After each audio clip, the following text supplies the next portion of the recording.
Hollywood movie oblivion. इस movie में ये दिखाया जाता है कि कैसे स्कैवेंजर्स, जो के एलियंस होते हैं, इंसानों को खत्म करने के लिए चांद को तबाह कर देते हैं। चांद को तबाह करने के बाद एलियंस और इंसानों में बहुत बड़ी जंग होती है। इस जंग में एलियंस जीतते हैं या इंसान, ये जानने के लिए आपको ये मूवी एंड तक देखनी होगी। तो आइए इस मूवी को स्टार्ट करते हैं। इस मूवी का आगाज जैक हेपर से होता है। वो बताता है कि आज से 60 साल पहले जमीन पर एलियंस ने हमला किया था। इन एलियंस को स्कैवेंजर्स कहा जाता है।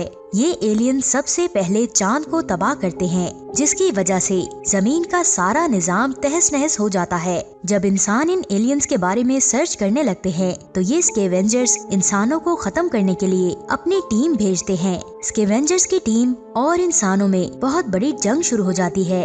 अब इंसान जमीन को बचाने के लिए बॉम्ब्स का इस्तेमाल करते हैं और इन एलियंस को मार देते हैं। लेकिन अभी भी कुछ एलियंस जमीन पर छुपे होते हैं। लेकिन इंसानों को अपनी जमीन छोड़कर सैटर्न प्लेनेट के सबसे बड़े चांद टाइटन पर जाना पड़ता है, क्योंकि अब जमीन तो पूरी तरह तबाह हो चुकी होती है।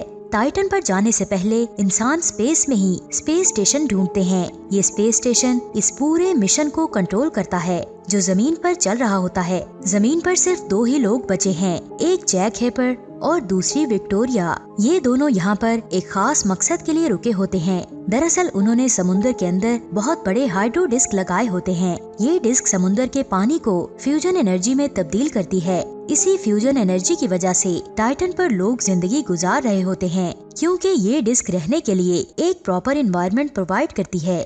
अब बात करते हैं उन एलियंस की जो जमीन पर छुपे होते हैं। वो इस फ्यूजन एनर्जी बनाने वाली हाइड्रो डिस्क को तबाह करना चाहते हैं। इंसानों ने खुद को प्रोटेक्ट करने के लिए और इन एलियन से लड़ने के लिए बहुत ही एडवांस ड्रोन बनाए होते हैं। ये ड्रोन्स समुद्र में लगी हुई हाइड्रो डिस्क की हिफाजत करते हैं। अगर ये ड्रोन्स खराब हो जाएं, तो इनको रिपेयर करने की जिम्मेदारी जैक की होती है। जैक के साथ इसकी पार्टनर विक्टोरिया भी होती है। ये दोनों मिलकर काम करते हैं और इन दोनों में प्यार हो जाता है। इस मूवी में ये चीज बहुत ही बुरी होती है कि इन दोनों को अपनी पास्ट लाइफ के बारे में कुछ भी पता नहीं होता, क्योंकि आज से 5 साल पहले इन दोनों की याददाश्त को खत्म कर दिया होता है। लेकिन जैक के जहन में कुछ पिछले लम्हे घूमते हैं। जैक को लगता है कि जमीन ही उसका असल घर है, लेकिन विक्टोरिया को ऐसा कुछ भी फील नहीं होता और वो बहुत ही खुश होती है, क्योंकि 15 दिन के बाद ये हमेशा के लिए यहाँ से टाइटन पर चली जाएगी। इसके बाद इनके मॉनिटर स्क्रीन पर एक लेडी जिसका नाम सैली होता है। सैली एलियन स्पेस स्टेशन टेट से बात कर रही होती है। वो इनको इन्फॉर्म करती है कि इनके 2 ड्रोन खराब हो चुके हैं। इस इन्फॉर्मेशन के मिलने के बाद जैक अपने स्पेस स्टेशन से उन ड्रोन्स को रिपेयर करने जाता है।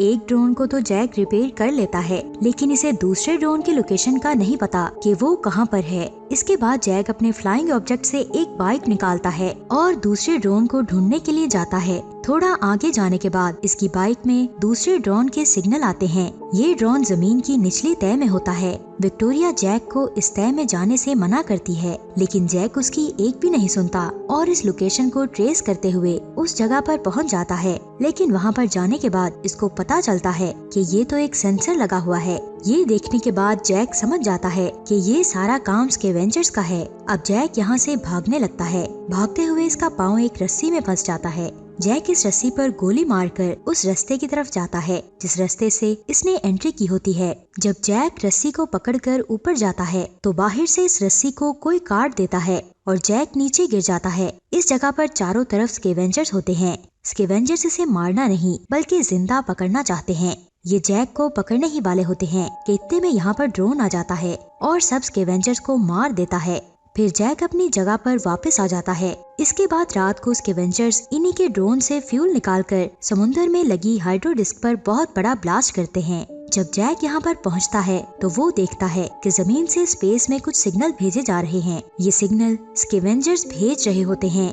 जैक इस जगह पर पहुंचकर कनेक्शन को काट देता है। कनेक्शन को काटने के बाद जैक विक्टोरिया को कहता है कि मैं इस पूरी जगह का जायजा लेना चाहता हूँ, लेकिन विक्टोरिया इसे मना कर देती है। दरअसल यहाँ पर एक रेडिएशन जोन होता है और इस जोन को पार करने की इन्हें इजाजत नहीं होती। इसके बाद जैक यहाँ से अपने सीक्रेट घर में जाता है। जब ये अपने घर में एंजॉय कर रहा होता है, तो उसे एक फ्लाइंग ऑब्जेक्ट जमीन पर आता हुआ दिखाई देता है। ये देखते ही जैक अपने फ्लाइंग ऑब्जेक्ट में बैठकर इसका पीछा करना शुरू कर देता है। और इस सिचुएशन के बारे में ये विक्टोरिया को बताता है। इतने में विक्टोरिया के मॉनिटर स्क्रीन पर सैली आती है और जैक को कहती है कि तुम वापस आ जाओ, इस सारी सिचुएशन को ड्रोन संभाल लेंगे। लेकिन जैक इसकी बात नहीं मानता और उस जगह पर पहुंच जाता है और देखता है कि इस फ्लाइंग ऑब्जेक्ट में से बहुत सारे स्लीपिंग चैम्बर्स भी गिरते हैं। इन स्लीपिंग चैम्बर्स में इंसान होते हैं। इसके बाद यहाँ पर ड्रोन आकर इन सबको मार देता है। जैक बहुत ही मुश्किलात का सामना करते हुए एक लड़की को बचाकर अपने स्टेशन में ले आता है। जब जैक इस लड़की का स्लीपिंग चैम्बर खोलता है तो वो होश में आ जाती है। इस लड़की का नाम जूलिया होता है।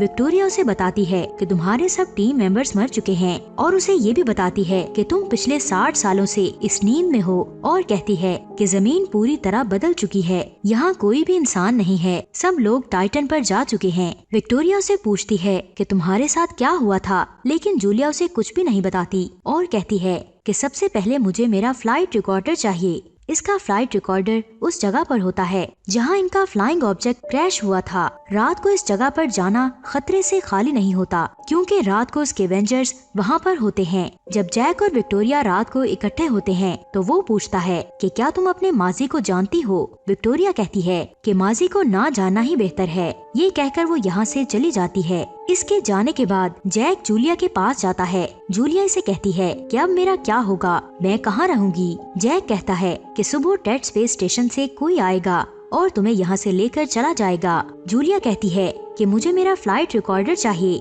जैक उस जगह पर जाना तो नहीं चाहता, लेकिन जूलिया उसे जाने के लिए मना लेती है। ये दोनों विक्टोरिया की इजाजत के बगैर उस जगह पर चले जाते हैं। इन्हें फ्लाइट रिकॉर्डर तो मिल जाता है, लेकिन यहाँ पर स्कैवेंजर्स आकर जैक को बेहोश कर देते हैं। जब सुबह जैक की आंखें खुलती हैं, तो वो देखता है कि इसे एक स्पॉटलाइट पर बिठाया हुआ है और उसके सामने अंधेरे में कोई आदमी बैठा होता है। इस आदमी का नाम मैल्कोम होता है। वो कहता है कि मैं तुम्हें काफी देर से देख रहा हूँ, तुम कुछ जानने की कोशिश कर रहे हो। जैक कहता है कि मुझे अपना माजी याद नहीं है, मैं तुम्हें कुछ भी नहीं बता सकता। इसके बाद वो आदमी लाइट ऑन करता है तो यहाँ पर चारों तरफ इंसान होते हैं। जैक ये देखकर हैरान हो जाता है। मैल्कोम कहता है कि जिन ड्रोन्स को तुम रिपेयर करते हो वो इंसानों को मारने के लिए बनाए गए हैं और कहता है कि तुमने देखा ही होगा कि स्लीपिंग चैम्बर में जो इंसान थे, ड्रोन्स ने उनके साथ क्या सलूक किया है। इसके बाद मैल्कोम इसे उस रूम में लेकर जाता है जहां इन्होंने एक ड्रोन रखा होता है। मैल्कोम कहता है कि हमारे पास ये ड्रोन और न्यूक्लियर बॉम्ब है, लेकिन हम इसको एक्सेस नहीं कर सकते और हम चाहते हैं कि तुम इस ड्रोन को सीधा टेड तक भेजो। मैल्कोम का ये प्लान होता है कि वो इस ड्रोन में न्यूक्लियर बॉम्ब फिट करके इसे टेड तक भेजकर टेड को तबाह कर दें। जैक कहता है कि वहाँ पर भी इंसान है, मैं ऐसा नहीं कर सकता। अब इनमें से एक आदमी जैक को गोली मार देता है, लेकिन जैक को कुछ नहीं होता क्योंकि इसने बहुत ही स्ट्रॉन्ग सूट पहना होता है। अब यहाँ पर ड्रोन्स आ जाते हैं। ये लोग इन ड्रोन्स को मारने के लिए बाहर चले जाते हैं। मैल्कोम जैक और जूलिया को दूसरे रास्ते से बाहर लेकर चला जाता है और उसे पूछता है कि तुम रेडिएशन जोन में क्यों नहीं जाते, असल सच तो तुम्हें इस जगह से मिलेगा। इसके बाद जैक और जूलिया दोनों ही एम्पायर स्टेट बिल्डिंग के अंदर जाते हैं। जैक जूलिया से पूछता है कि तुम कौन हो और उस क्रैश फ्लाइंग ऑब्जेक्ट में क्या कर रही थी। जूलिया कहती है कि ये टेड पर जाने वाली रिसर्च फ्लाइट थी, लेकिन लॉन्च होने से 6 हफ्ते पहले स्कैनर पर हमें एक एलियन शिप नजर आया जिसका नाम टेड था और कहती है कि तुम भी हमारे साथ ही फ्लाइट में थे। इसकी बातों पर जैक को बिल्कुल भी यकीन नहीं होता और वो कहता है कि मुझे ये बताओ कि तुम हो कौन। अब जूलिया उसे बताती है कि मैं तुम्हारी वाइफ हूँ। ये सुनते ही जैक हैरान हो जाता है। जूलिया उसे वो रिंग दिखाती है जो जैक ने उसे दी होती है। इसे देखते ही जैक को सब कुछ याद आ जाता है और वो इसे हक करता है। अब यहाँ पर इनका फ्लाइंग ऑब्जेक्ट आ जाता है। इस फ्लाइंग ऑब्जेक्ट में कैमरास लगे होते हैं जिनके जरिए विक्टोरिया जैक और जूलिया को देख लेती है। जैक जूलिया को लेकर जल्दी से अपने स्पेस स्टेशन में जाता है, लेकिन विक्टोरिया स्पेस स्टेशन का डोर ओपन नहीं करती। अब सैली मेन डोर ओपन कर देती है और यहाँ पर एक बहुत बड़ा ड्रोन आता है। ये ड्रोन विक्टोरिया को मार देता है। जब ये जैक को मारने आता है तो जूलिया जैक के फ्लाइंग ऑब्जेक्ट में बैठकर गोलियां चलाना शुरू कर देती है और ड्रोन को तबाह कर देती है। इस तरह जैक की जान बच जाती है। अब जैक सैली को कहता है कि तुमने विक्टोरिया को क्यों मारा है। सैली कहती है कि अगर मैं उसे ना मारती तो वो तुम्हें मार देती और तुम्हारे लिए हमारे पास एक मिशन है जिसकी वजह से मैंने तुम्हें बचा लिया और उसे मार दिया। और सैली कहती है कि तुम जूलिया को लेकर ऊपर टेट में आ जाओ। जब जैक जूलिया को लेकर अपने फ्लाइंग ऑब्जेक्ट में जा रहा होता है तो बहुत सारे ड्रोन्स इसका पीछा करना शुरू कर देते हैं। ये ड्रोन्स जैक को मारना चाहते हैं। जैक भी इन ड्रोन्स पर हमला करना शुरू कर देता है। हमला करते हुए जैक रेडिएशन जोन वाले एरिया में चला जाता है। यहाँ पर एक आदमी ड्रोन को रिपेयर कर रहा होता है। जैक भागता हुआ इसके पास जाता है और इस ड्रोन को रिपेयर करने से मना करता है, लेकिन वो आदमी जैक की एक भी नहीं सुनता, जिसकी वजह से इन दोनों में लड़ाई शुरू हो जाती है। इस आदमी की शक्ल बिल्कुल जैक जैसी होती है। ये दोनों एक दूसरे को देखकर हैरान हो जाते हैं। इसके बाद ये दोनों लड़ना शुरू कर देते हैं और इसी लड़ाई में एक गोली जूलिया को लग जाती है। जूलिया को बचाने के लिए जैक फ्लाइंग ऑब्जेक्ट में बैठकर स्टेशन से मेडिकल किट लेने जाता है। स्पेस स्टेशन से मेडिकल किट लाने के बाद जैक इसे मेडिसिन देता है और इसके बाद वो जूलिया को मैल्कम के पास लेकर जाता है और सारी सच्चाई जान लेता है। अब जैक न्यूक्लियर बॉम्ब को ड्रोन में फिट करता है ताकि इस ड्रोन के जरिए उस टेट को तबाह कर सके। मैल्कम जैक को बताता है कि जब स्कैवेंजर्स चांद को तबाह कर रहे थे तब मैं इसी जगह पर था और ये सारा मंजर मैं अपनी आंखों से देख रहा था। इसके बाद टेट स्पेस स्टेशन से एक फौज आती है। इस फौज में तुम भी शामिल थे। मैल्कम कहता है कि तुम्हें अपना माजी बिल्कुल भी याद नहीं था और तुम्हें इंसानों को मारने के लिए भेजा गया था, और कहता है कि इसके बाद इस जंग का फेज 2 आया। इस फेज में तुम एक रिपेयरमैन के रूप में आए थे। इसके बाद मैल्कम इसे बताता है कि टेट बहुत सारे प्लैनेट्स को तबाह कर चुका है। ये सारी बातें मैल्कम जैक को इसीलिए बताता है क्योंकि वो इस पर ट्रस्ट करता है। मैल्कम के जैक पर ट्रस्ट करने की वजह 2 होती हैं। एक तो इसने जूलिया को बचाया होता है और दूसरी वजह ये कि जब एक बार वो ड्रोन को ढूंढने के लिए नीचे गया था तो वहाँ पर इसे एक बुक नजर आती है और वो इस बुक को संभाल कर रखता है। ये देखकर मैल्कम समझ जाता है कि जैक के अंदर कहीं न कहीं सॉफ्ट कॉर्नर है। जैक ड्रोन को टेट तक जाने के लिए तैयार कर देता है ताकि ये ड्रोन टेट को तबाह कर सके। लेकिन इतने में यहाँ पर और भी बहुत सारे ड्रोन्स आ जाते हैं और यहाँ पर बहुत बड़ी जंग शुरू हो जाती है। इस लड़ाई में वो ड्रोन खराब हो जाता है जो जैक ने टेट को तबाह करने के लिए तैयार किया होता है। अब जैक कहता है कि न्यूक्लियर बॉम्ब को मैं ऊपर लेकर जाऊंगा। मैल्कम कहता है कि टेट तुम्हें मार देगा। ये सुनकर जूलिया कहती है कि अगर मैं टेट पर जाऊंगी तो ऐसा कुछ भी नहीं होगा क्योंकि जैक को ऊपर लाने के लिए टेट ने मुझे नीचे भेजा है। ऊपर जाने के लिए जैक और जूलिया दोनों ही तैयार हो जाते हैं। जब जैक टेट की तरफ जा रहा होता है तो वो उस फ्लाइट रिकॉर्डर को चलाता है जिसे जूलिया अपने क्रैश स्पेसशिप से लेकर आई होती है। फ्लाइट रिकॉर्डर को चलाने के बाद जैक को पता चलता है कि वो नासा के एक मिशन जिसमें टाइटन को एक्सप्लोर करने के लिए जा रहे होते हैं। जैक उस मिशन का कमांडर होता है और विक्टोरिया इसकी को पायलट होती है। सैली इनकी डायरेक्टर होती है जो जमीन से इन्हें गाइड कर रही है। अपने मिशन पर जाने से पहले इन्हें एक एलियन स्पेसशिप नजर आता है तो नासा इनके मिशन को चेंज कर देती है और इन्हें इस एलियन स्पेसशिप टेट की तरफ भेज देती है। जैक इसे इंसानों का स्पेस स्टेशन समझता है, लेकिन जब इसकी पूरी टीम टेट स्पेसशिप के पास पहुंच जाती है जैक अपने स्पेसशिप को कंट्रोल नहीं कर पाता क्योंकि टेट इनके स्पेसशिप को अपनी तरफ खींच रहा होता है।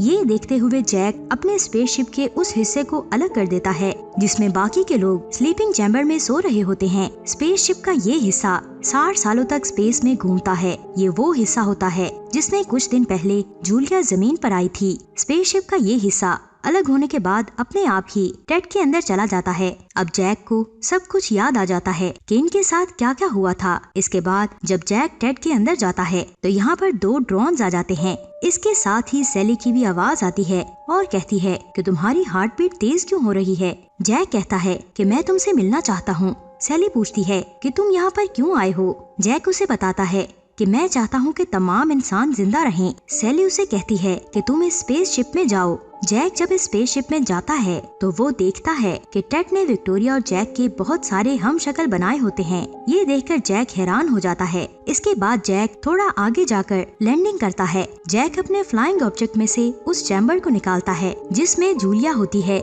चैम्बर निकालने के बाद जैक ये देखता है कि इसमें जूलिया नहीं बल्कि मैल्कम है। अब ये दोनों मिलकर यहाँ पर न्यूक्लियर बॉम्ब से बहुत बड़ा ब्लास्ट करते हैं। इस ब्लास्ट में मैल्कम और जैक भी मारे जाते हैं। अब दूसरी तरफ जैक ही के घर में जूलिया की आंख खुलती है। जब वो टेट को ब्लास्ट होते हुए देखती है तो वो समझ जाती है कि जैक अब इस दुनिया में नहीं रहा, वो मर चुका है। काफी वक्त गुजरने के बाद जूलिया की बेटी को दिखाया जाता है। इसके बाद यहाँ पर मैल्कम के वो लोग आते हैं जिनमें जैक 52 भी होता है। अब इसे सब कुछ याद आ जाता है क्योंकि जब ये जैक 49 से मिला था तब इसकी याददाश्त वापस आना शुरू हो गई थी और जब ये जूलिया को देखता है तो इसकी सारी मेमोरीज रिकॉल होना शुरू हो जाती हैं। जैक को अपना घर ढूंढने में 3 साल लगते हैं। वापस आने के बाद जैक अपनी वाइफ के साथ हैप्पीली लाइफ गुजारता है। दरअसल टेड स्पेसशिप जैक के बहुत सारे हमशक्ल बनाता है और सबको अलग अलग नंबर्स देता है। पहले जैक का नंबर 49 होता है जिसने टेड को तबाह किया होता है। दूसरे जैक का नंबर 52 होता है। टेड स्पेसशिप से ये नहीं चाहता था कि ये दोनों जैक एक दूसरे को देखें, इसलिए वो जैक को रेडिएशन वाले एरिया में नहीं जाने देते। असल में ये रेडिएशन एरिया नहीं होता बल्कि जैक का हमशक्ल ड्रोन रिपेयर करता है। और इसी के साथ ही ये मूवी खत्म हो जाती है। तो आज की ये मूवी आपको कैसी लगी नीचे कमेंट्स करके जरूर बताएं और ऐसी मजीद मूवीज को देखने के लिए हमारे इस चैनल को सब्सक्राइब करके बेल आइकन को प्रेस कर दें ताकि नई आने वाली हर वीडियो का नोटिफिकेशन आपको मिल सके। अपना और अपने प्यारों का बहुत सारा ख्याल रखिएगा। खुदा हाफिज।